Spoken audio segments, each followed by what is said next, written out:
الفضل YouTube channel میں آپ کا استقبال ہے۔ اس چینل پر روزانہ قرآن پاک کی ایک آیت تلاوت سماعت ترجمہ اور مختصر تشریح پیش کی جا رہی ہے۔ ویڈیو اپلوڈ ہونے پر نوٹیفیکیشن پانے کے لیے اس چینل کو سبسکرائب کریں اور بیل آئیکن ضرور دبائیں۔ السلام علیکم ورحمۃ اللہ وبرکاتہ۔ میرے دینی و ایمانی بھائیوں اور بہنوں، سورہ مائدہ آیت نمبر 96 پیش خدمت ہے۔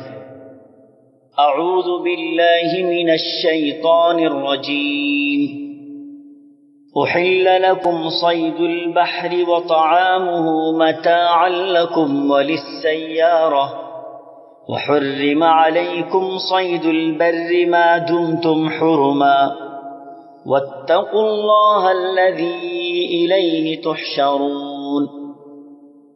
تمہارے لیے دریا کا شکار پکڑنا اور اس کا کھانا حلال کیا گیا ہے، تمہارے فائدے کے واسطے اور مسافروں کے واسطے، اور خشکی کا شکار پکڑنا تمہارے لیے حرام کیا گیا ہے جب تک تم حالت احرام میں رہو اور اللہ تعالیٰ سے ڈرتے رہو جس کے پاس جمع کیے جاؤ گے۔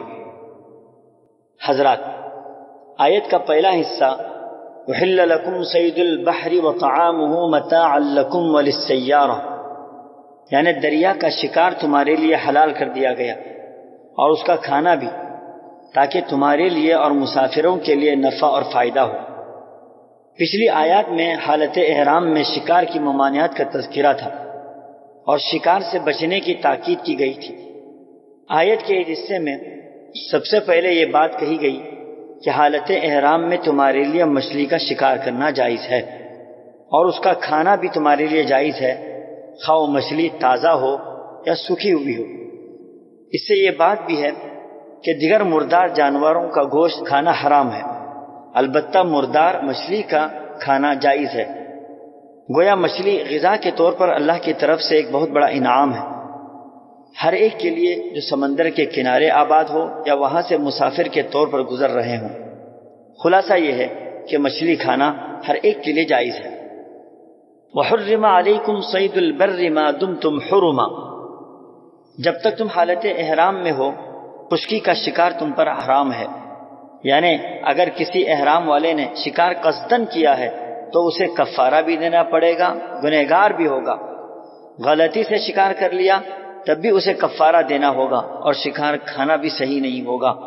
اس معاملے میں اگر کوئی مسئلہ پیش آ جائے تو اہل علم حضرات کی طرف رجوع کرنا چاہیے تاکہ ہمارے اعمال درست اور صحیح ہوں۔